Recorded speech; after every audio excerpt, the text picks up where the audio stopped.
O'shaning uchun biz kimlarningdir bizga falsafa o'rgatishiga muhtoj emasmiz, balki bizni tarjima qilinmay, ya'ni mustamlakachilik davrida bizni ma'rifatdan uzishga harakat qilgan bosqinchilarni jinoyati sababli tildan mahrum bo'lib qoldik bir muddat. Ibn Yaqzon asari Yevropani taraqqiyot bosqichiga chiqishida eng asos bo'lgan asarlardan biri hisoblanadi. Nima uchun Yevropa madaniyatida bu asarga bo'lgan qiziqish kuchayib ketgan? Chunki inson tabiatan buzuq bo'ladi degan g'oya g'olib bo'lgan.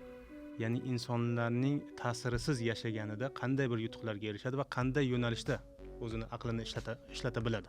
Yoshlarimizni fikrini ochadigan kitob.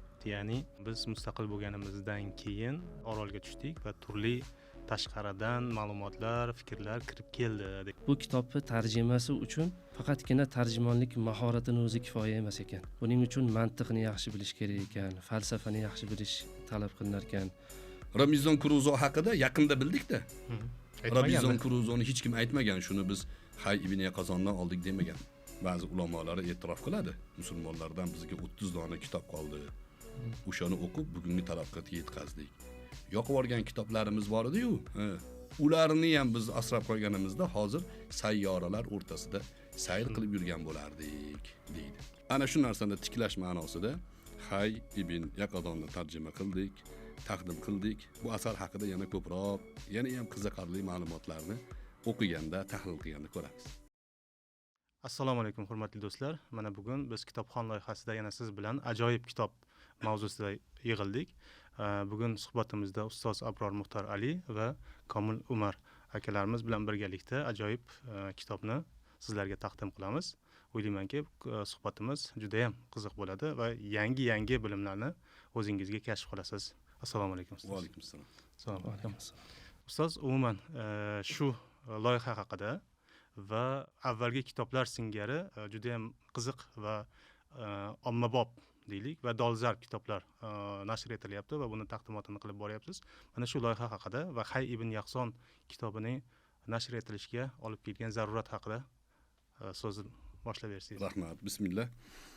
Xo'p, bizda mustaqil bo'lganimizdan keyin 30 yil go'yoki bizga bir orolda yashash imkoniyatini bergan va orolni sharoitlarini o'rganib, o'zimizga bir yangi jamiyat qurish g'oyasi tug'ilganda juda ko'p tashqaridan fikrlar bizga oqib kirdi va bu kirib kelgan fikrlarni hatto analiz qilish, sintez qilish imkoniyatimiz kam bo'lganligi uchun juda ko'p odam nimani bo'lsa qabul qilishga o'tib ketib qoldi.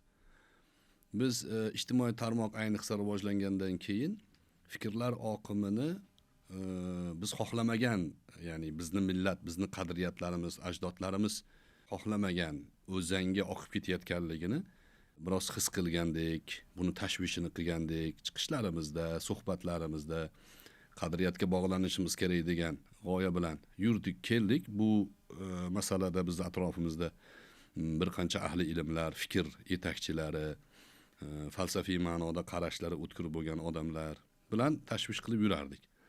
Atrofimizda lekin moliyaviy tomonidan yaxshi dastaklangan, iloji boricha bizni qadriyat emas, qadimda uyg'onish davriga sababchi bo'lgan, Yevropa uyg'onish davriga sababchi bo'lgan shaxslarni fikrlarini bizda zimdan yoki oshkora singdirish harakatlarini ko'rib biroz achinish paydo bo'lib yurgan edi va kitobxon loyihasida Abr nashr tashkiloti asosida kitoblar tarjima qilish g'oyasini amalga oshirishni boshladik. Bu g'oyalarda ko'p narsalar bor.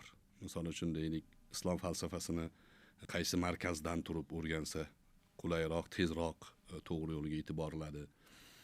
Yevropa falsafasiga bizni qadriyatlarimizni falsafasi qaysi nuqtada uyushadi-yu, qaysi nuqtada bir-biriga to'g'ri kelmaydi. Bular masalasida ko'p fikrlarni o'rtoqlashdik. Bizni kitobxon guruhimiz bor. Shunga o'xshagan kitoblarni o'rtaga tashlab turamiz va eng dolzarb kitoblardan biri sifatida bizni ro'yxatimizda Ibn Yaqzon asari yuzaga chiqdi. Ibn Tufayl mashhur faylasuf, olim hisoblangan. To'g'rirog'i falsafani badiiy shaklda ya'ni roman shaklida insoniyatga taqdim qilgan ilk olimlardan hisoblanadi. O'zbek romanchiligini asoschisi Abdulla Qodiriy degan singari falsafa romanchiligini asoschisi Ibn Tufayl hisoblanadi. Ibn Tufaylni yana bitta ya'ni yutuq taraflaridan biri Yevropada qobiliyat borasida Yevropa xalqlari, faylasuflari, intellektual jamoat tan oladigan Ibn Rushdni qo'lidan yetalab olib borib, rahbarlarga tanishtirib, unga sharoit qilib bergan odam hisoblanadi. Ibn Rushd Yevropaga borganimda men haykalni ham ko'rsatdim. Haykal qurishgan Ibn Rushdga va deyarli barchalari ular shlyapa kiyadi, shlyapasini yechadi Ibn Rushd oldida. Chunki Ibn Rushd falsafa masalasida aqlni qobiliyatini va aqlga tegishli bir qancha mavzularni islom dunyosidagi mutafakkirlar bilan bo'lgan bahslarida Yevropaga eng qulay bo'lgan sharoitda tahlil qilib bergan. Buni Tahofut asari bor, kelajakda uni ham tarjima qilish rejamiz bor.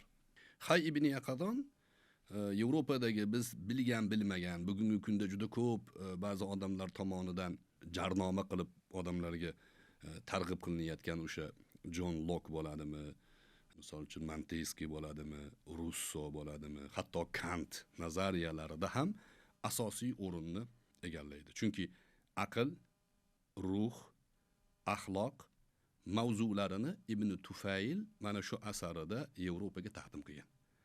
Aqlni inkor qiluvchi eng katta bosim, despotizm, cherkov tomonidan xalqlar ustida nazorat qilib turilgan paytida bu narsa cherkovdan mana shu despotdan qutulish uchun asosiy qurol vazifasini o'tagan. O'shaning uchun biz kimlarningdir bizga falsafa o'rgatishiga muhtoj emasmiz, balki bizni tarjima qilinmay, ya'ni mustamlakachilik davrida bizni ma'rifatdan uzishga harakat qilgan bosqinchilarni jinoyati sababli tildan mahrum bo'lib qoldik bir muddat. Ana shu narsani tiklash ma'nosida Hay ibn Yaqadonni tarjima qildik, taqdim qildik. Bu asar haqida yana ko'proq, yana ham qiziqarli ma'lumotlarni o'qiganda, tahlil qilganda ko'ramiz. Albatta ustoz, umuman olganda bu Hay ibn Yaqzon asarining e'tirofini nafaqat biz, balki Yevropa ham, ya'ni Yevropa deganda o'z davrida ilg'or bo'lgan jamiyatni aytamiz, katta e'tirof qilgan va turli asarlarga, turli tillarga tarjima qilingan, Yevropa tillariga tarjima qilingan va keng o'qilgan mutafakkirlar tomonidan muhimi o'qilgan. Ya'ni oddiy omma bu kitobni o'qisa boshqacha tushunishi mumkin, mutafakkirlar buni o'qisa boshqacha tushunishi mumkin. Lekin o'ylab aytishimiz mumkinki, bu asar roman sifatida yozilgani uchun baribir oddiy o'quvchilar uchun faylasuflar nima demoqchi ekanligini oddiy tilda va go'zal uslubda tushuntirib beradigan bir asar hisoblanadi deb o'ylayman. Umuman olganda bu asarni avval tarjimasi haqida aytib o'tsak, keyin ichidagi mavzularga, qiziq mavzularga qaytamiz. Bu asarning tarjima jarayoni qanday bo'lib o'tdi? Qaysi tillardan tarjima qilindi? Va umuman o'ziga xosligi nimalardan iborat? Shu haqida aytib o'tsangiz. Rahmat kattakon. Xo'p, ustoz ta'kidlaganlaridek, Hay ibn Yaqzon asari butun islom olami, nafaqat islom olami, balki Yevropani taraqqiyot bosqichiga chiqishida eng asos bo'lgan asarlardan biri hisoblanadi. Bevosita bu kitobni tarjima g'oyasi ustozdan chiqdi. Ustoz shu kitobni tarjima qilib xalqimizga taqdim qilishimiz kerak degan fikrni taqdim qilganlaridan keyin kitob bilan bevosita tanishdik. O'sha arab tilidagi manbasini o'qib chiqdik. Uni qaysi tarjimonga taqdim qilsak bo'lar ekan degan ma'noda va kitobni mutolaa qilish asnosida shu narsaga guvoh bo'ldikki, bu kitobni tarjimasi uchun faqatgina tarjimonlik mahoratini o'zi kifoya emas ekan. Buning uchun mantiqni yaxshi bilish kerak ekan, falsafani yaxshi bilish talab qilinar ekan va qolaversa tasavvufiy istilohlar, umuman tasavvuf adabiyoti, tasavvuf ilmidan xabardor bo'lish talab qilinar ekan. Shuning uchun buni tarjimasini o'zimiz jamoamiz bilan bomaslahat ahli ilmlar bilan kelishib turib tarjimasini amalga oshirdik. Bu akadem darajadagi bir ish amalga oshirildi desak bo'ladi. Chunki tarjimadan keyin ham ustoz filologiya fanlari bo'yicha doktor, professor Rashid Zohid ustoz ham bu kitobni ko'rib berdilar, tahrir jarayonida qatnashdilar. Maqsad nima bo'ldi? Ya'niki bu kitobni o'qiydigan xalqimiz oson tushunishi uchun, tushunishda qandaydir bir muammolar paydo bo'lmasligi uchun qayta buni tarjimada ham, tahrirda ham sinchkovlik bilan qarab chiqildi. Lafzlari ham, o'sha falsafiy atamalar ham imkon qadar sodda tilga ko'chirildi. Alohida bir narsani ta'kidlab o'tish kerakki, kitob hozirgi davrda juda ham dolzarb. Sababi mana hozir hamma ijtimoiy tarmoqqa muhrlanib qolgan, turli xil o'sha kadrlar, videoroliklar bilan band bo'lib qolgan yoshlarimizni fikrini ochadigan kitob. Ya'ni kitobni mutolaa qiladigan farzandlar, yoshlar o'qiydigan bo'lsa, bevosita tafakkurni ochilishiga yordam beradi. Atrofni, tabiatni, borliqni o'rganishga bo'lgan qiziqishni o'stiradigan kitob. Rahmat. Umuman bir kitob mavzusiga kirishdan oldin ozgina tarixga yuzlansak, ustoz, mana hozir siz aytib o'tdingiz, bugungi kunda biz va butun olamni aytamiz, dunyo g'arb falsafasini, ya'ni eng oxirgi holatda dunyoda bir o'zgarish qilgan va oqibati hali ham sezilayotgan bir jarayon sifatida oladigan bo'lsak, o'sha ma'rifatparvarlik davrimi, uyg'onish davrimi, undan keyingi davrlarda o'sha jarayonlarga sabab bo'lgan asar sifatida biz hozir taqdim qildik Hay ibn Yaqzonni, lekin bu asar o'zidan o'zi paydo bo'lgani yo'q. Ya'ni buning ham paydo bo'lishiga sabab bo'lgan voqealar bor. Masalan, asarning nomidan kelib chiqadigan bo'lsak, Hay ibn Yaqzon Ibn Sinoning falsafasidan, falsafiy qarashlaridan olingan. Risolasidan olingan. Ya'ni demoqchimanki, sabablar zanjiri bilan qaytib keladigan bo'lsak, yana o'sha islom falsafasiga qaytib kelyapmiz. Va shu haqda bir tushuntirish berib o'tsangiz, ya'ni islom falsafasi nimasi bilan g'arb falsafasidan farq qiladi va nima uchun bu Farobiylar, Ibn Sinolar dunyoni o'zgartirib yuborgan, hatto ikkinchi muallim Farobiy unvoniga ega bo'lgan va Yevropa uyg'onishi uchun ulardan o'rnak olgan darajadagi qanday bir ahamiyatiga ega? Juda dolzarb va kerakli bo'lgan savol berdingiz. Bugun shu masalani odamlarga tushuntirish mavzusida tarixni o'qimaguncha, solishtirma mavzusini, mantiqiy solishtirma mavzusini o'rganib chiqmaguncha to'g'ri xulosa chiqmayotganligini ko'rib turibmiz. Mantiqiy to'g'ri solishtirma nima desa, bu safsatadan uzoq bo'lgan dalilga suyangan. Bizning qadimgi tilimizda burhon deyilgan. Burhon inkor qilib bo'lmaydigan haqiqatga aytiladi. 2 kare 2 to'rligi burhon. Yumaloqni ichiga chizilgan burchak yumaloqdan kichkina bo'ladi. Burhon bu. Buni qabul qilish uchun faqat aql bo'lsa bo'ldi. E'tiqod shart emas, chunki bu burhon deyiladi. Lekin bugun juda ko'p gurunglarda, bahslarda, hatto tortishuvlarda odamlar burhondan emas, safsatadan foydalanayotganini ko'ramiz. Safsatani biz o'zimizni jaydari tilimizda go'yoki bir keraksiz gap deb tushunamiz. Aslida mantiqning bobi bu. Mantiqda bob bor, safsata bobi bor. Safsatada inson o'ta go'zal gapiradi. Sizga mantiqan go'yoki xayolingizga bu narsani to'g'ridek qabul qildiradi. Aslida xulosa noto'g'ri chiqqan bo'ladi. Sizni hissiyotingizga urg'u beradi. Misol uchun deylik, siz yo'l harakati qoidasini buzdingiz. Sizni to'xtatdi. Nimaga yo'l harakati qoidasini buzding desa, meni otam keksayib qolgan desa, javob bu ham. Qarshingizda turgan odamga uni otasini eslatish, keksayib qolgan ota haqidagi mavzuga burish, lekin savolga javob emas. Buni safsata deydi. Bugun juda ko'p mavzular safsata ustiga qurilgan bo'lyapti. Nimaga? Tarixni o'rgatmasdan noto'g'ri narsani noto'g'ri narsaga qiyoslash orqali xalqqa taqdim qilinyapti. Islom falsafasi Qur'on va sunnat dastlab sahobalar atrofida jarayon qilishi boshlaganda hech qanday safsataga, hech qanday falsafaga o'rin bo'lmagan. Chunki ular o'ta sodda, to'g'ri va o'ta mantiqiy mavzularni qabul qilishgan. Ular o'zlaridan oldingi jaholatga solishtirganlarida misli ko'rilmagan xazina topib olgandek bo'lishgan. Iymon keltirgan odamni, ya'ni aqliy tafakkur bilan iymon keltirgan odamning birortasi dindan chiqmagan. Hatto o'sha Abu Sufyondan Rim imperatori so'ragan. Bu dinga kirayotgan odamlar chiqib ketyaptimi deganda yo'q degan. Dastlabki eng og'ir kunlarda qaytib chiqmagan. Nimaga? Mantiqan qalbiga o'rnashgan iymon chiqib ketishi mumkin emas. O'shaning uchun musulmon ulamolari iymonning mantiqiy bo'lishligida nimalar asos degan falsafaga kirishdan boshlangan falsafani eshigi. Chunki tashqaridan kirib kelayotgan odamlar unaqangi sahobalardek dinni, islomni tushunish qobiliyatiga ega bo'lmagan. Ular mantiq o'qigan, ular falsafani bilgan odamlar, Yunon, Fors mantig'i bilan kirib kelganligi uchun ularga tushuntirish mavzulari, bahs mavzulari paydo bo'lgan. Falsafa shu darajada kuchayib ketganki, hatto Qur'on va sunnat falsafasiz tushunib bo'lmaydi degan mavzuga kelishgan. Natijada ba'zi ulamolar chiqib, to'xtanglar, falsafa bilan shug'ullanish hammaning ishi emas deyishgacha borishgan. Imom G'azoliyning Iljomul Avom an ilmil kalam degan asari shu asosda yozilgan. Avomni falsafaga kirish to'g'ri emas degan ma'noda. 12-asrlarda Yevropa cherkov bosimi ostida bo'lgan. Bugun ba'zi istilohlarni ijtimoiy tarmoqlarda eshitsangiz, cherkovga qilingan tanqidlarni bugun tarjima qilishib, cherkov degan lug'atda olib tashlab islomga yo'naltirishyapti. Cherkovda o'sha despotizm bor edi. Cherkovda despot papa edi misol uchun. Bugun islomning ichida despotizm bor. U despotlarga qarshi kurashish kerak deyapti ba'zi odamlar. Bu joyda safsata bor. Nimaga desa, islom falsafasida despot tushunchasi bo'lishi mumkin emas.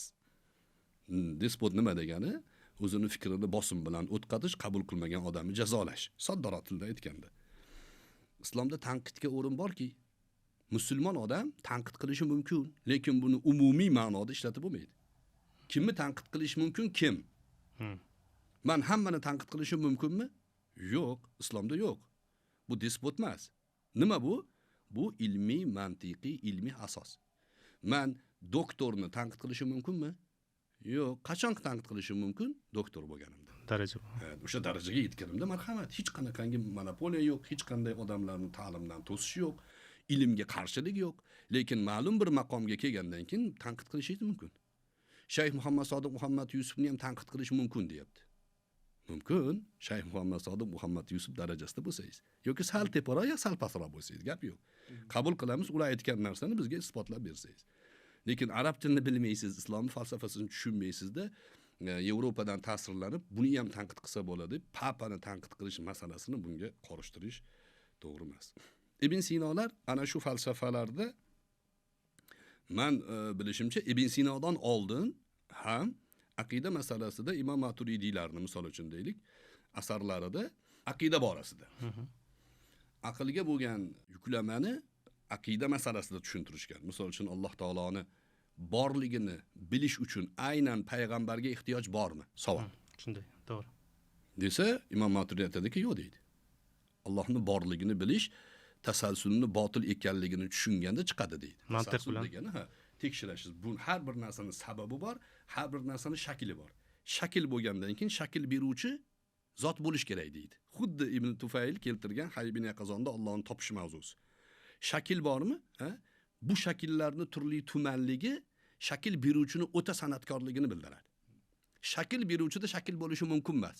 Chunki unga ham shakl beruvchi paydo bo'lib qoladi. Zanjirlar ketma-ket. Bu zanjir ketma-ketligi abadiylikka ketib qoladi. Abadiylik botil deydi. Ya'ni dunyo tushunchasida. Abadiylik qiyomatda bor, jannatda bo'lish bor endi. Lekin dunyoda abadiylik botil. Abu Hamid al-G'azoliy ham shuni aytadilar. Ibn Rushd bilan bo'lgan bahslari mana shu mavzuda ham bor. Agar dunyoda abadiylik bo'lsa, dunyo abadiy qidam bo'lsa, ya'ni paydo bo'lmasa-da mazmuni yo'qolardi. Ya'ni yo'qlik bo'lmasa-da bir narsani paydo bo'lishligi uni yo'q bo'lishligini taqozo qiladi. Yo'q bo'lishligi paydo bo'lgan taqozo qiladi. Xuddi Lomonosov gapiga o'xshaydi. Lomonosov ham shu to'g'an ekan. Bordan yo'q bo'lmaydi, yo'qdan bor bo'lmaydi. Dunyo qonuniyati fizika qonuniyati.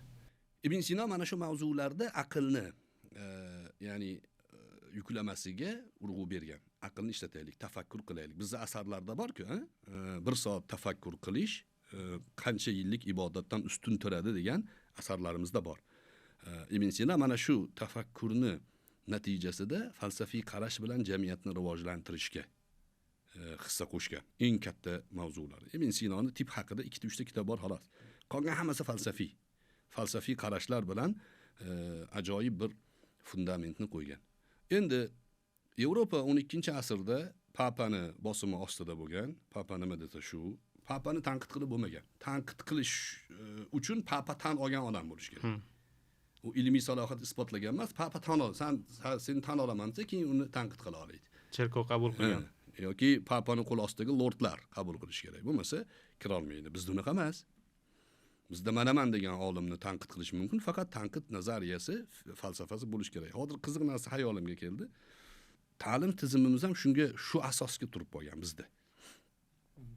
Professor bo'lmasa, professorning gapini rad qilib bo'lmaydi.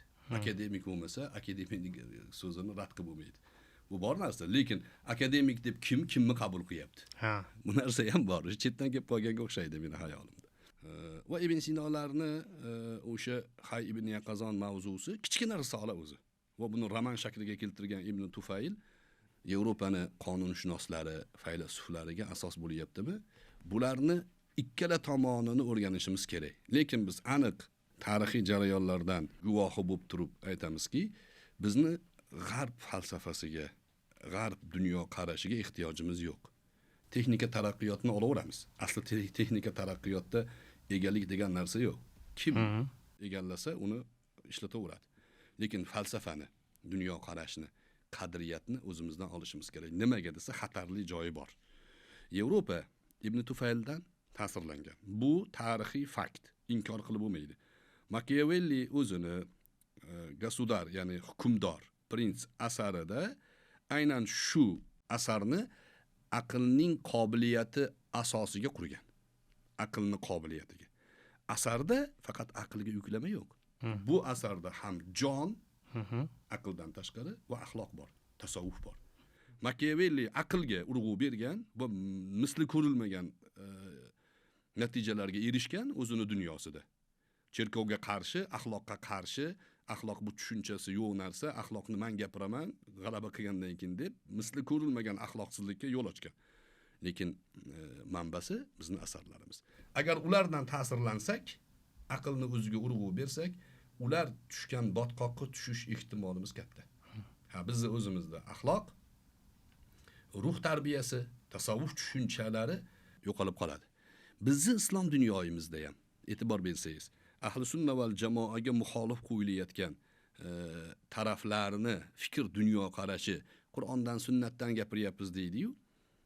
Yevropaning mana shu madaniyatdan ta'sirlangan.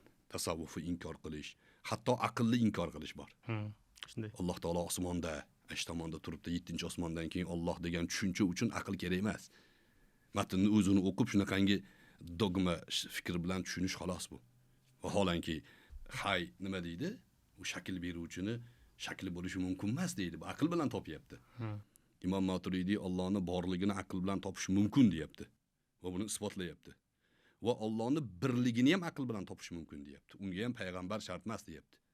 Unga ham vahiy shart emas deyapti. Lekin Allohning sifatlarini bilish uchun payg'ambar zarur degan.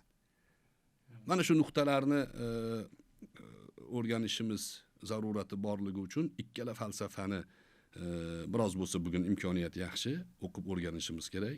Inshaalloh bu boshlang'ich qadam deb o'ylayman. Yana ham tafsilotni o'rtoqlashamiz, hali bunga o'xshagan suhbatlarni ko'p qilamiz va xalqimiz bilan buni birgalikda uddalaymiz degan umiddaman. Rahmat.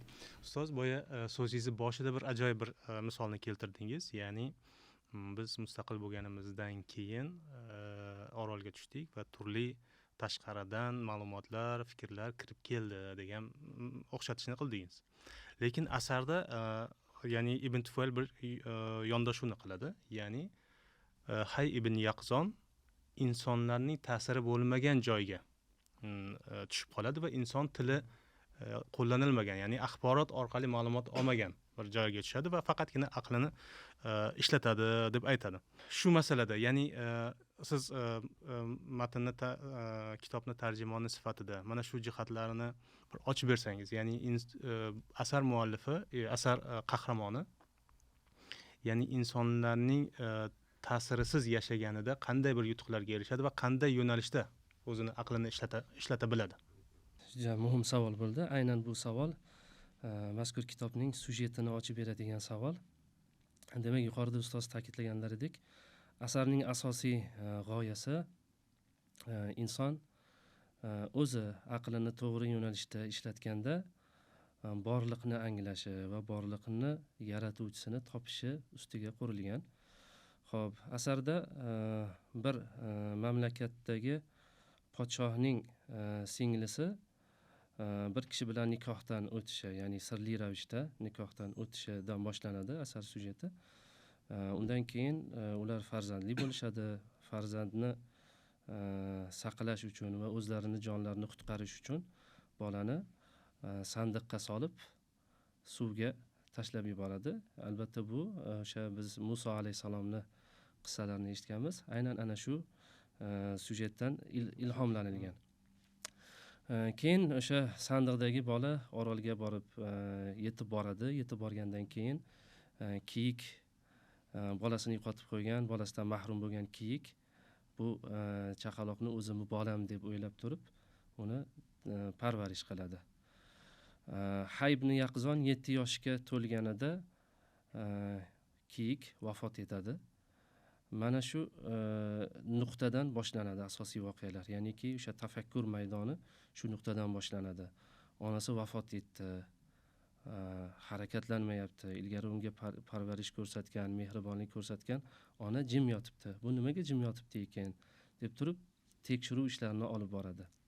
Sekin-sekin tafakkur qilib insonni jasadi o'zidan o'zi harakatga kelmasligini, uni harakatlantiradigan nimadir borligini aniqlaydi, oxir ruh borligini aniqlaydi va mana shu narsa uni o'sha tafakkuri uchun katta yo'l ochadi. Sekin-sekin atrofdagi hayvonlarni o'rganadi, jonzotlarni, o'simliklarni, nabototni hammasini birin-ketin o'rganib chiqadi.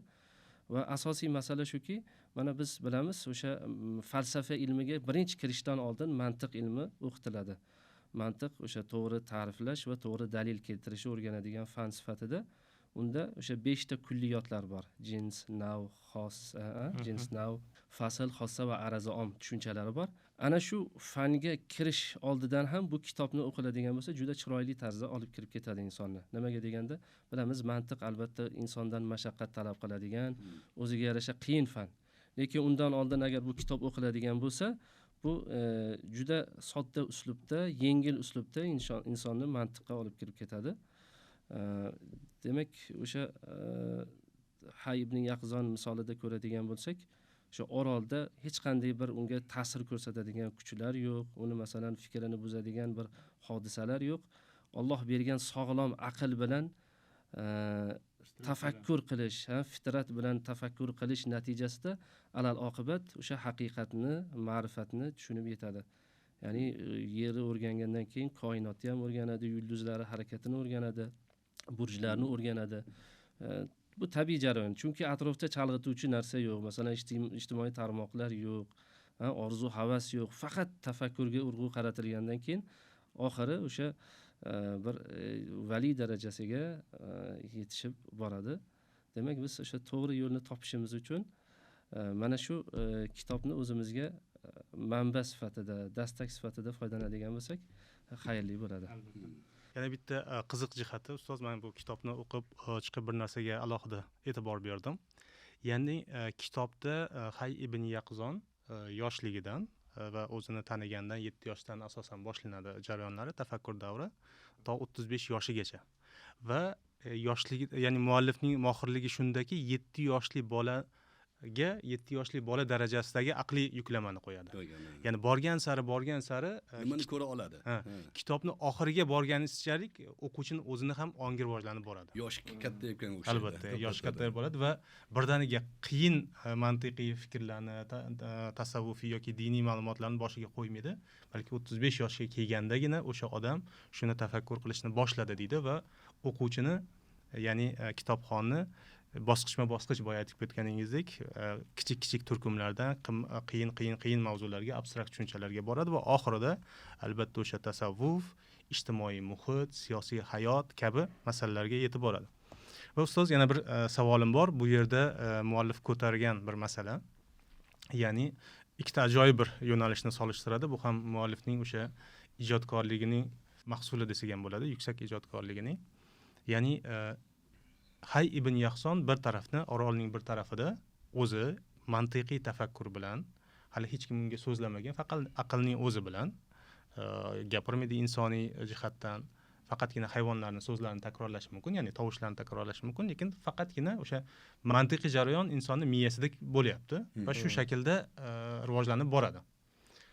Qaysidir yoshga 35 yoshga yetganida orolga, qo'shni oroldan, ya'ni insonlar sivilizatsiya bor mavjud joydan ruhoniy kirib keladi, ya'ni dindor inson, abdon keladi va bir-biri bilan muloqot qilib, bir-birini xuddi Robinson Kruzodagiga o'xshab, Jumaboyga o'xshab bir-biri bilan tilni o'rgangandan keyin dindor inson ham, ya'ni xabarga ishongan inson ham, xabarni olib o'zini hayotida tatbiq qilgan inson ham, aql orqali xulosa qilgan inson ham bitta joyga yetib kelganligini ko'rsatadi. Ya'ni shu bilan diniy va o'sha mantiqiy aqliy xulosalarni bir joyga olib kelishligini ko'rsatadi. Haqiqatan ham shundaymi?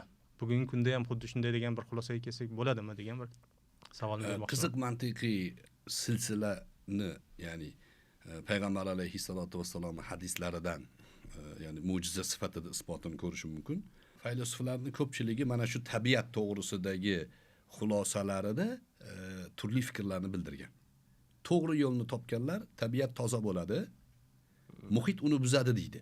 Bu to'g'risi. Payg'ambar alayhissalotu vassalom kullu mavludin yuladu alal fitra deganlar. Masalan, har bitta tug'ilgan fitratda tug'iladi. Fitrat oq qog'oz degani. Na musulmon, na kofir. Lekin unga agar orolga tashab qo'ysangiz, 35 yoshga chiqsa, olib chiqib gaplashsangiz musulmon bo'ladi.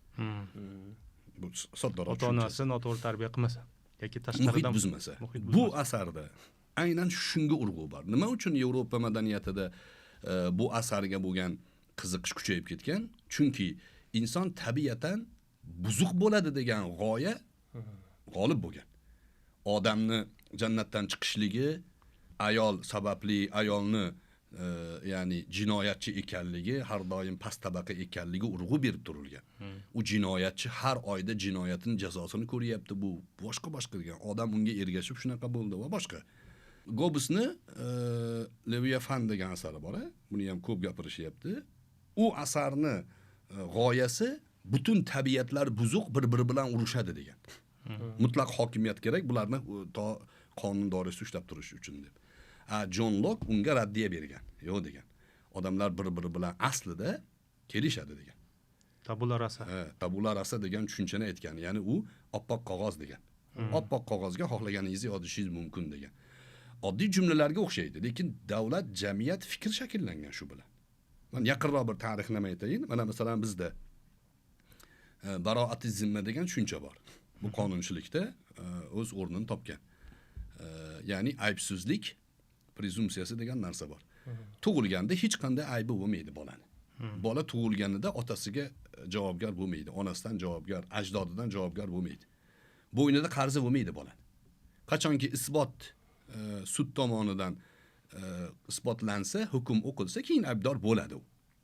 Bundan 100 yil oldin, misol uchun deylik, o'sha NKVDni nazariyotchilaridan Dzerzhinskiy hamma odam aybdor degan. Uni g'oyasi shunaqa bo'lgan. Hamma odam jinoyatchi degan. Ko'chada yurganlari hali qo'lga tushmaganlari degan. Biz qamaganlar o'sha qo'lga tushganlari degan. Bular ham jinoyatchi deb fikr qilgan. Va shuni oqibatida repressiyalar yuzaga kelgan. Odamlarning qirilishi fundamentida falsafa yotadi. U falsafani qabul qilishda juda ehtiyot bo'lish kerak. Nima uchun tashvish qilyapmiz? Nima uchun odamlar orasida ya'ni noto'g'ri tushunish bo'lishini bilib turib ham qarshi gapiryapmiz ba'zi fikrlarga? U fikrlar agar amalga oshib ketib qolsa, Gitlerga rahmat aytib oladigan odamlar paydo bo'ladi. Stalin bundan ham yaxshiroq edi ekan deb yoradi odamlar. O'shaning uchun jamiyatdagi islohotlarda falsafiy nuqta, dunyoqarash muhim. Tug'ilganda pokizda tug'iladi. Orolga tushgan Hay ibn Yaqadon to dunyo qarashi shakllangunga qadar faqat to'g'ri narsani qidirib topdi u. Nima zulmligini, nimadan qo'riqlanish kerakligini, nimani shakllantirish mumkinligini qidirib topdi. Mana shu falsafa o'sha hatto Russoni, Spinozani fikrlarida o'z asosini topadi. Masalan, Spinoza aytadiki, tabiat, borliq, axloq, jon, tajriba deydi. Agar tartib adashmagan bo'lsam, mana shu narsalarni biz to'g'ri go'yoki hozirgi til bilan aytganda laboratoriyada to'g'ri shakllansak, yaxshi jamiyat quramiz deydi. Va barcha faylasuflarni xalqlarga bergan va'dasi shu. Eng yaxshi jamiyatni biz quramiz. Shunday. Eng yaxshi jamiyatga biz egamiz. Nimaga? Mana bu g'oya. Kommunizm g'oyasi, sotsializm g'oyasi, kapitalizm g'oyasi, masalan, individuallik g'oyalari bor, ratsionallik g'oyalari bor. Bularni hammasini to'plab olib kelsangiz, hammasi bir tomondan tortgan. Lekin eng yaxshi fikrlarni, g'oyalarni ko'rsangiz, islom manbalaridan o'g'irlagan bo'lib chiqadi va o'ziga kerak joyini o'g'irlagan bo'lib chiqadi. Yoki olgan bo'lib chiqadi. Insof qilganlar aytgan. Shundan ta'sirlandik degan. Robinson Kruzo haqida yaqinda bildik-da. Robinson Kruzoni hech kim aytmagan, shuni biz Hay ibn Yaqazondan oldik demagan. Balki Yevropada ehtiyoj tug'ilmagandir. Chunki Yevropada 1671-yil adashmasam tarjima bo'lgan bu kitob. Yevropa tillariga va tarjima bo'lgandan keyin bu bilan tanishgan odamlarning ichida juda mashhur bo'lgan. Xuddi bizda muqaddima mashhur bo'ldi-yu, xuddi shunaqa mashhur bo'lgan. Misli ko'rilmagan darajada Daniel Defoe bundan aynan birga bir obrazlarni olib asar yozgan. Faqat uni Injilga, balki cherkovni, ya'ni mana shu jihatlari ma'qul degan fikrga tayanib yozgan bu asarlarni. Va natijada biz buni yaqinda o'rganyapmiz. Bizning manbalarimiz, bizning ajdodlarimiz, bizning qadriyatimizning odamlaridan olganligini. Va maqsadimiz ham shu. Demak, farzandlarimizni tarbiya qilishdagi muhit o'ta muhim. Chunki muhitdan ta'sirlanish bor. Agar sog'lom muhitga qo'ya olsak, o'sha sog'lom muhitda biz kutgan natijalar chiqadi.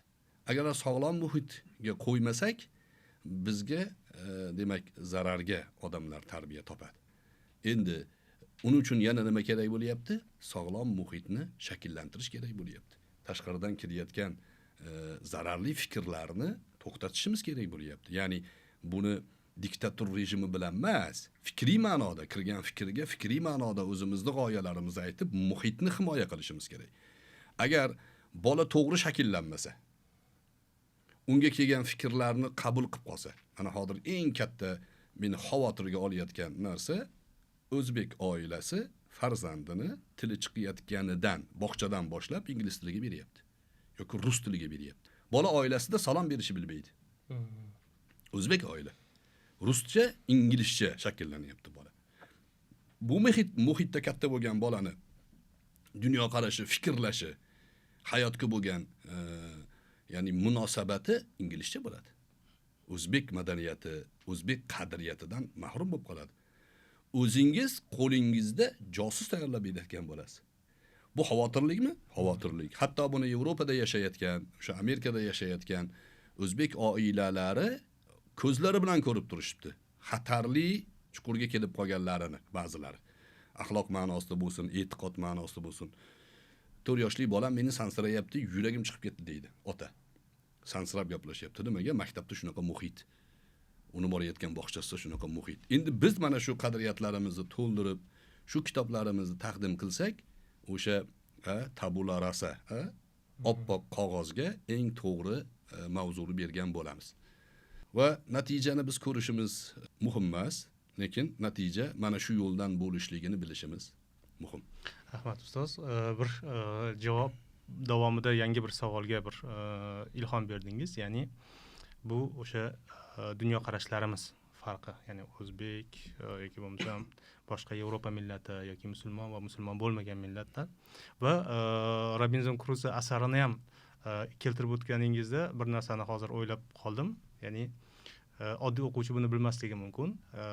Hay ibn Yaqzon asari sharq falsafasi, sharq dunyoqarashi ustiga qurilgan. Ya'ni bizda barcha tadqiqotlarimiz, yurish turishimiz, harakatlarimiz ma'rifatga, ya'ni dunyodagi o'rnimizni anglashga, to'g'ri yo'lni topishga, Xudoni tanishga qaratilgan. Va bu Hay ibn Yaqzonni ham harakati shunga qaratilgan.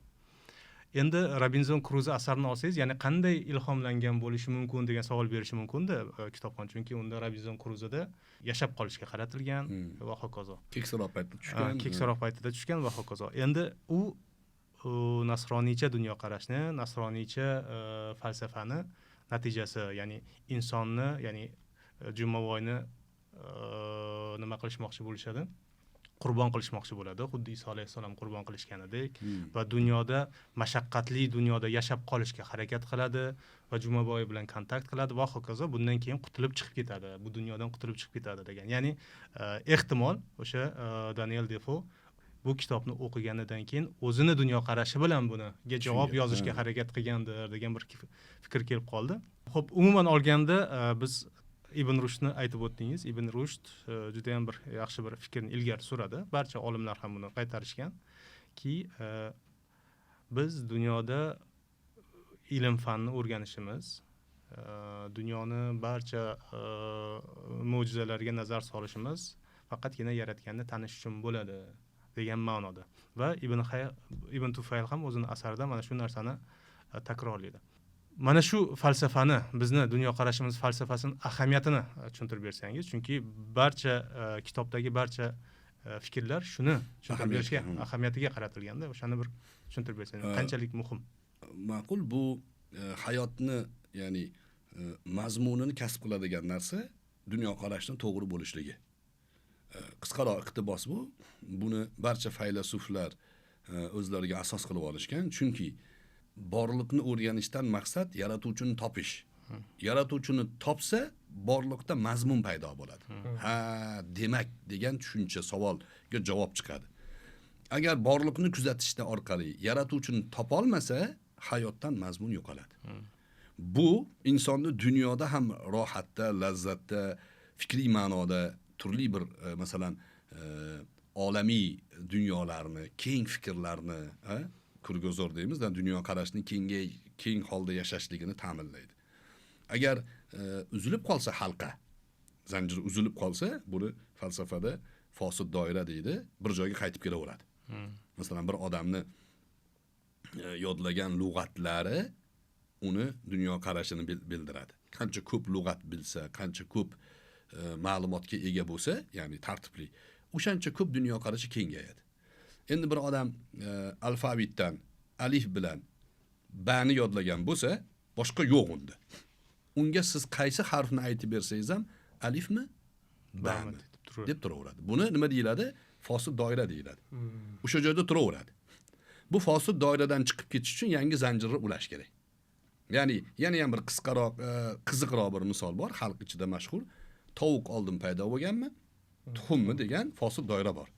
Bu fosid doiradan chiqib ketish uchun yo tovuqni yo tuxumni yaratuvchisi bo'lish kerak. Keyin davom etgan bo'lish kerak degan aqliy mantiq ulanish kerak. Agar tovuq oldin paydo bo'lgan desa, u tuxumdan chiqqan, tuxum oldin paydo bo'lgan desa, tuxumni tovuq tuxumlagan ketaveradi. Bu dunyodagi bizni ya'ni moddalarga bo'lgan munosabatimiz, nabototga bo'lgan munosabatimiz, hayvonotga va hatto insonga bo'lgan munosabatimizni to'g'ri shakllantirishiga xizmat qiladi. Chunki bular bu silsilani kuzatib turuvchi yaratuvchiga bo'lgan munosabatimiz bor bizda. Yaratuvchi bor demak.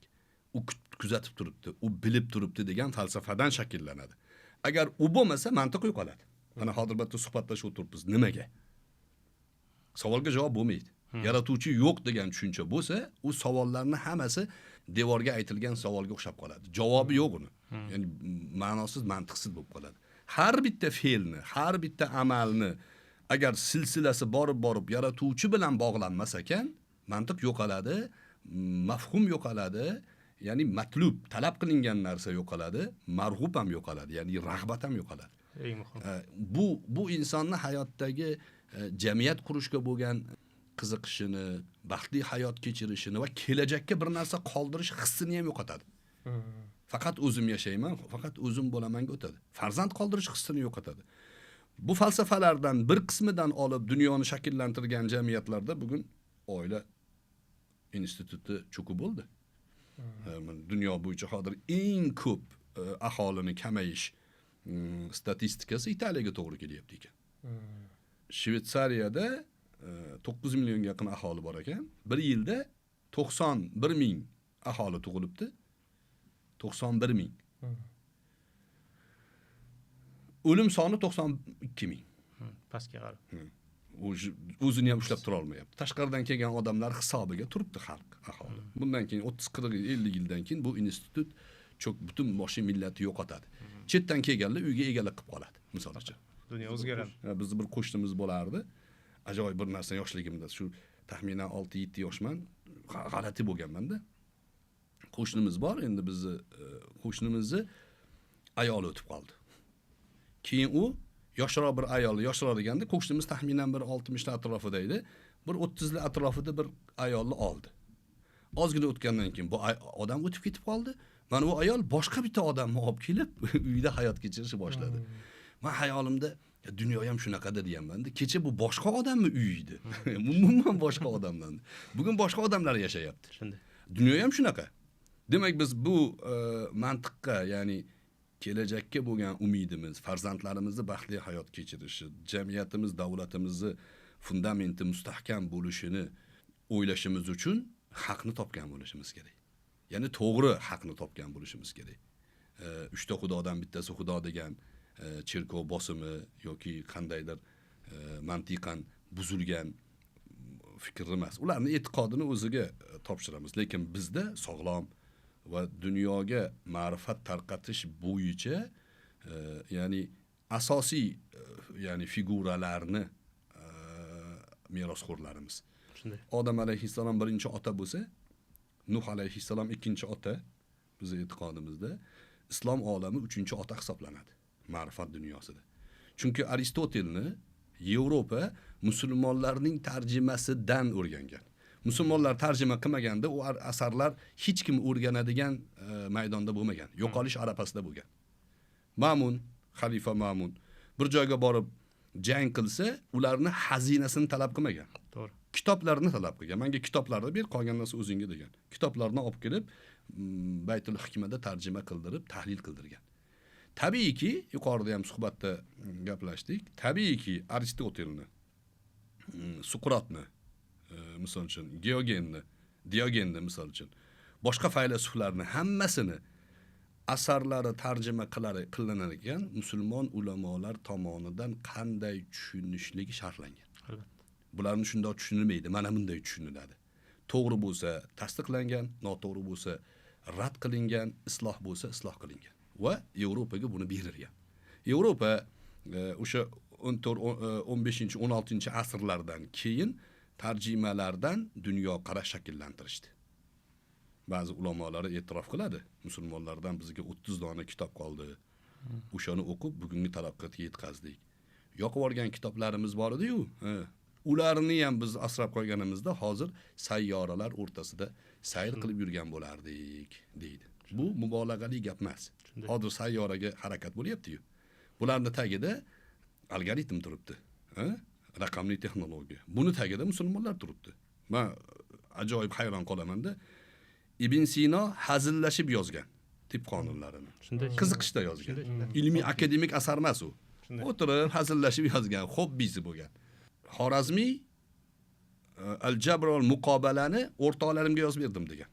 Yaqin qarindosh urug'larim, yaqinlarim arifmetikada, ya'ni hisob kitobda, meros taqsimotida, vasiyat taqsimotida, sherikchilik taqsimotida qiynalmasin deb yozib beryapman degan. Bugungi kundagi barcha texnologiyani, taraqqiyotning asosi bo'lyapti.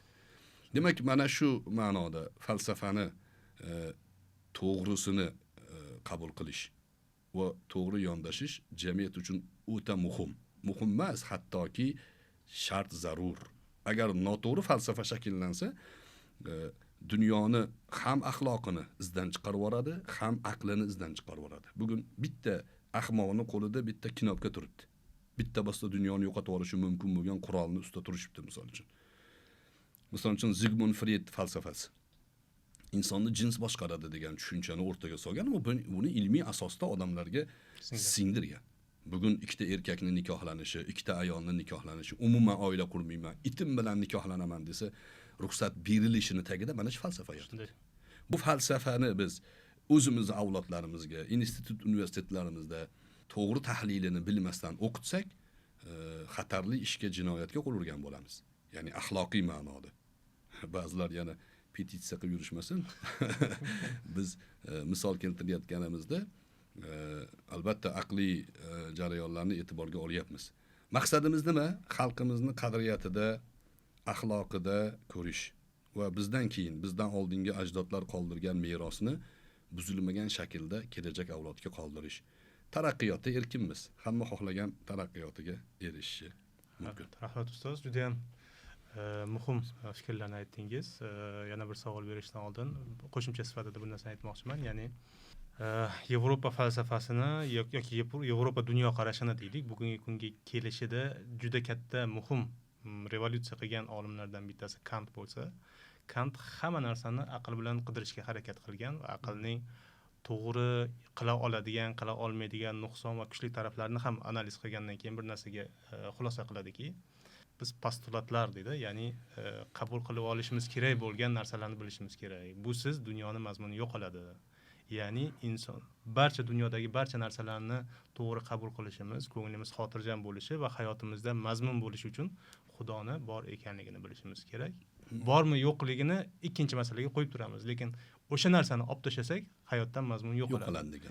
Ikkinchisi hisob kitob borligini, ya'ni insonlarni yomon ishlardan, axloqsizliklardan ushlab turadigan narsa hisob kitob borligini o'rtaga qo'ysakgina aqlimiz to'g'ri ishlaydi, bo'lmasa buzilib ketadi degan fikrlarni aytadi.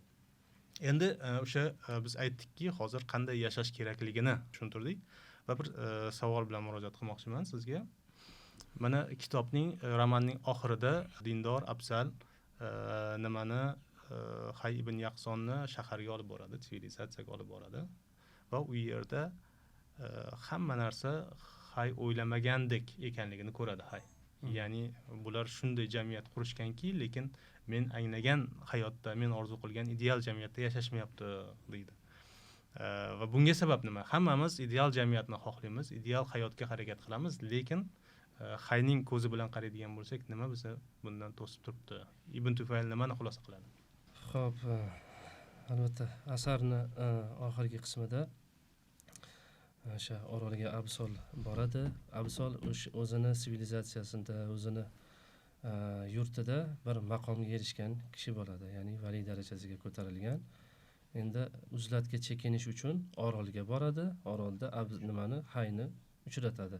Hayga tilni o'rgatadi. Tilni o'rgatgandan keyin anglab yetadiki, u Hay ma'rifatning eng yuqori cho'qqisiga yetishgan, bir maqomga erishgan inson ekanligini tushunib yetgandan keyin uni ana shu ilgarigi o'zi yashagan diyorga olib boradi. Hay haqiqatda siz aytganingizdek o'sha sivilizatsiyani kuzatadi, insonlarni o'zaro bir-birlari bilan muomalasini ko'radi, o'rtada qanaqadir bahslar ham ketadi. Lekin jamiyat Hayni ya'ni to'g'ri ma'noda qabul qilish olmaydi. Bunga sabab Hay demak yuqori maqomga ko'tarilgan, jamiyat esa hali u darajaga ko'tarilmagan, chunki uni o'ziga yarasha sabablari bor. Albatta aytganimizdek, har xil ta'sirlar bo'ladi, har xil fikrlar bo'ladi. Shu narsani kuzatgandan keyin Hay qaror qiladiki, Absol bilan birgalikda yana orolga qaytishadi. Demak, bundan nimani xulosa qilishimiz mumkin? Ba'zida jamiyatning ichida fikr egalari, tafakkur egalari, olimlarimiz, ahli ilmlarimiz bir fikrni ko'tarib chiqishadi, lekin ommani nazdida qanaqadir u noto'g'riga o'xshagan yoki xato fikrga o'xshab tuyulishi mumkin. Lekin shu narsa amalda vaqt o'tgandan keyin tajriba ana shu ahli ilmni, ana shu fikr egasini, tafakkur sohibini fikrlari to'g'ri ekanligini keltirib chiqaradi. Demak, biz har qanday bir fikrni rad qilishdan oldin asosiy masala ichimizdagi o'sha maqomga erishgan, ilm darajalariga erishgan insonlarni o'sha miqyosi bilan o'lchashimiz kerak ekan. Nimaga deganda, chunki Qur'oni Karimda ham oyati karima bor. Astag'firullah. Fas'alu ahla zikri in kuntum la ta'lamun. Agar bilmaydigan bo'lsanglar, zikr ahlidan so'rang deydi Alloh taolo. Ya'ni bilmagan odam xohlagancha fikr yuritish emas, balki ana shu fikr yo'llarini, fikr so'qmoqlarini o'zidan oldin bosib o'tganlardan so'raydigan bo'lsa, masala hal bo'ladi. Har qanday fikrni ham rad qilishdan oldin albatta uni asosini qaysi asosga ko'ra aytilyapti, uni yaxshilab manbalar bilan tekshirish kerak bo'ladi. Mana shu demak xulosalarni biz olishimiz mumkin bo'ladi. Albatta bu kitob tarjima qilinganligi, xalqimizga taqdim etilayotganligi bu juda ham quvonarli hodisa. Ya'ni bu g'oya birinchi marotaba ustoz tomonlaridan taklif qilindi va ijtimoiy tarmoqlarda ham ustoz tomonlaridan bu narsa e'lon qilindi. Xudo xolasa aniq ishonamizki, mana shu asarni xalqimiz o'qiydigan bo'lsa, yoshlarimiz buni o'qiydigan bo'lsa, har xil o'sha g'arbona fikrlar, o'sha bizni qadriyatimizdan yiroqlashtiradigan, qadriyatimizni ildizlariga bolta uradigan fikrlardan uzoqlashib, to'g'ri mantiqqa ko'ra tafakkur qilish yo'llarini inshaalloh o'rganishadi degan umiddamiz. Men bir qo'shimcha qilsam shu yerda, agar ruxsat bersanglar, g'arb bizni qanday ko'z bilan ko'radi?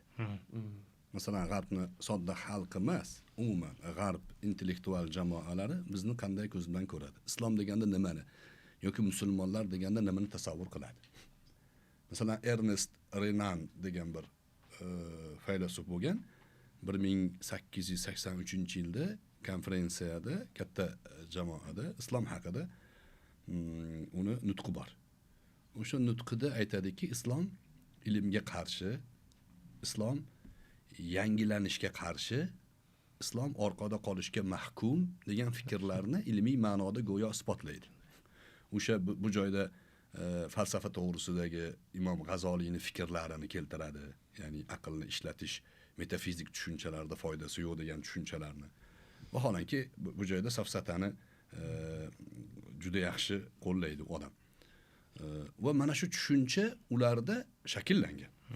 Islomga qaraganda nima yomonlik bo'lsa, nima radikal qarash bo'lsa, nima jinoyatchilik bo'lsa, demak islomda, axloqsizlik islomda degan fikr shakllangan ularning intellektual jamoasida.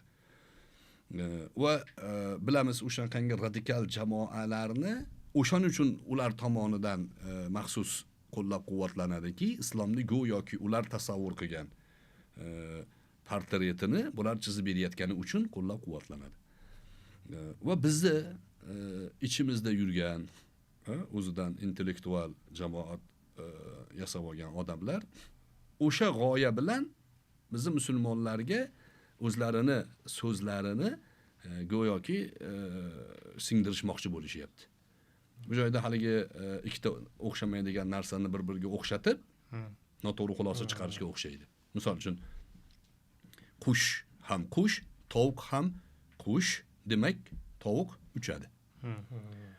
Noto'g'ri safsata, lekin qushligi to'g'ri ikkalasi. Bu ham qush turkumiga kiradi, bu ham qush turkumiga kiradi.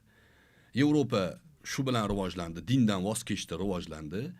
Demak, bizda ham dindan voz kechadi, keyin rivojlanadi. Dinda bosqin bor, dinda masalan Shayx Muhammad Sodiq Muhammad Yusuf tanqid qilib bo'lmaydi. Bu mana shu bizning yutqizug'imiz deyish, bu aynan tovuqni qushga misol qilish bilan bir xil. Yevropa bizga qaysi ko'z bilan qarayotganligi, masalan Nomik Kamol degan turk islohotchilari nomini olgan odam bor, unga raddiya bergan. Va Yevropa madaniyatini, Yevropa tushunchalarini bizda ham tatbiq qilish kerak degan o'tgan asrlarda Afg'oniy degan odam o'tgan, Muhammad Abduh degan odamlar o'tgan. Bular go'yoki revolyutsionerlar, islom islohotchilari.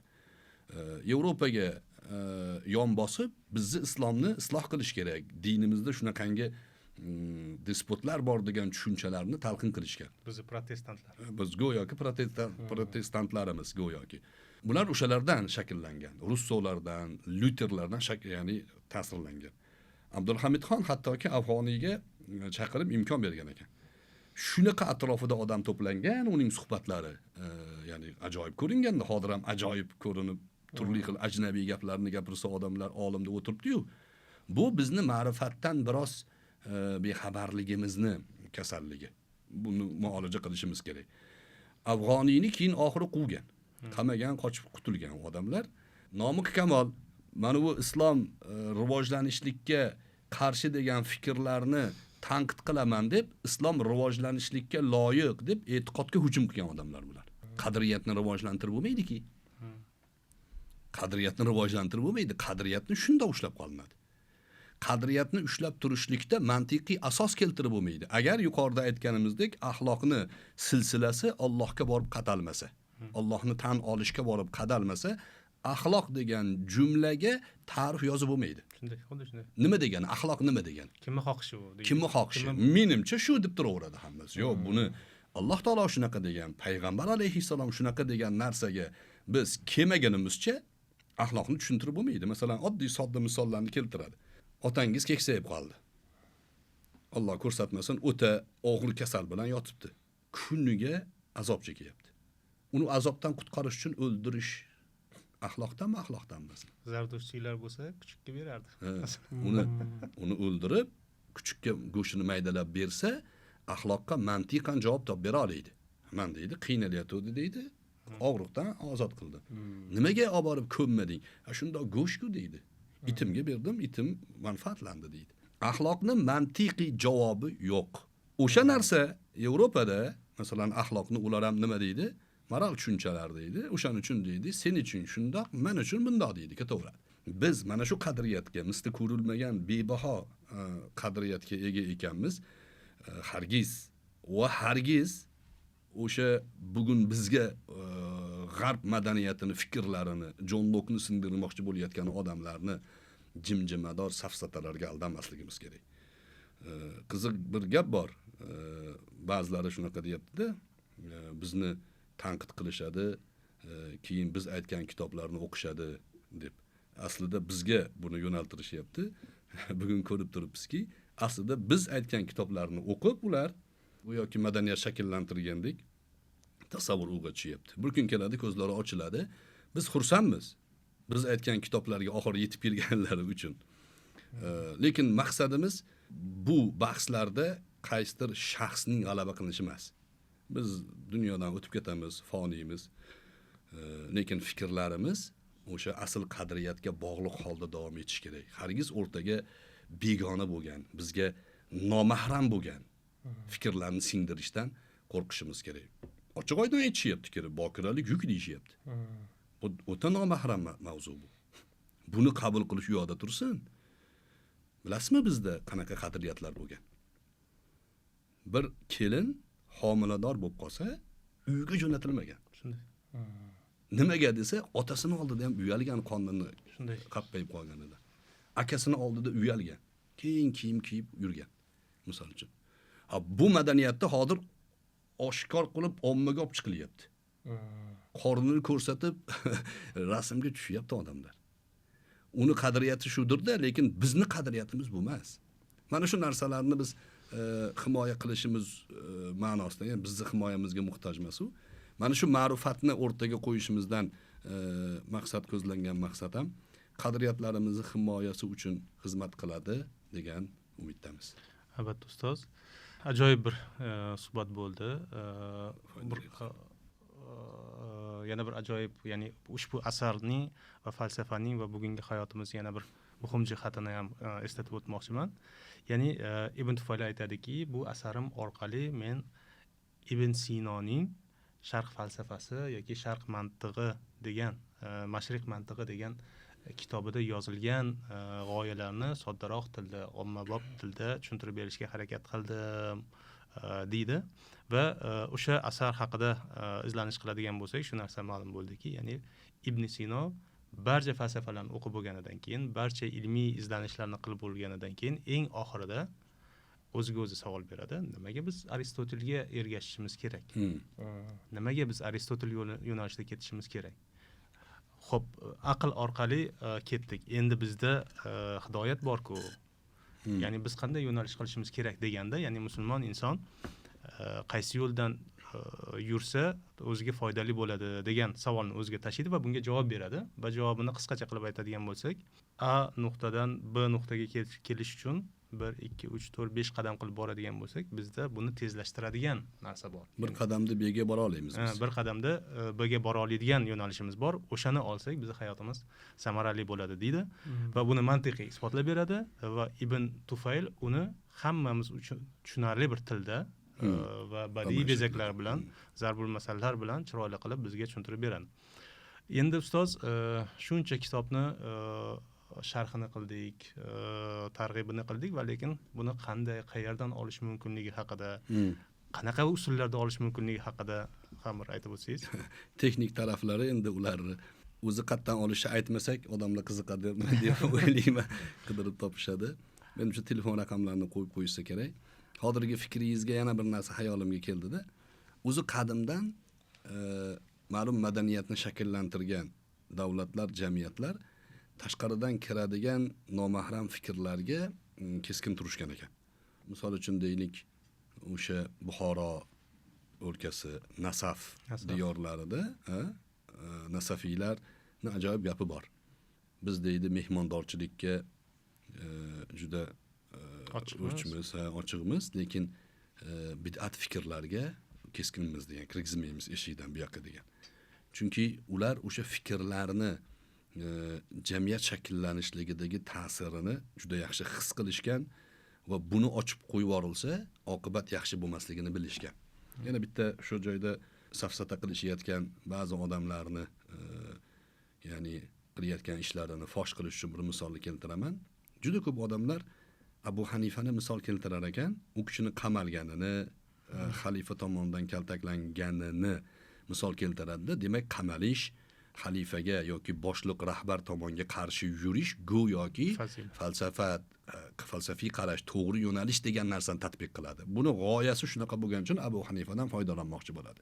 Vaholanki Abu Hanifa rahimahulloh o'zining asarlarida yoki e'tiqod bobida bu narsalarga qarshi chiqqanligini, aqidada bu noto'g'ri ekanligini aytgan. O'zining hayot tarzi siyosiy qarash bo'lgan. Hazrati Umarni xutbada turib mahrni kamaytirishimiz kerak deganda, ansoriy ayol turib Alloh taolo chegaralamagan. Sen chegaralaysanmi deganda, xotin to'g'ri gapirdi, men xato qildim degan. Shuni misol keltirib, ana Umarga ham qarshi raddiya berish mumkin, bunga ham berish mumkin deyapti. Vaholanki Hazrati Umarning o'zini masalan 50 ta ijroati bor deylik.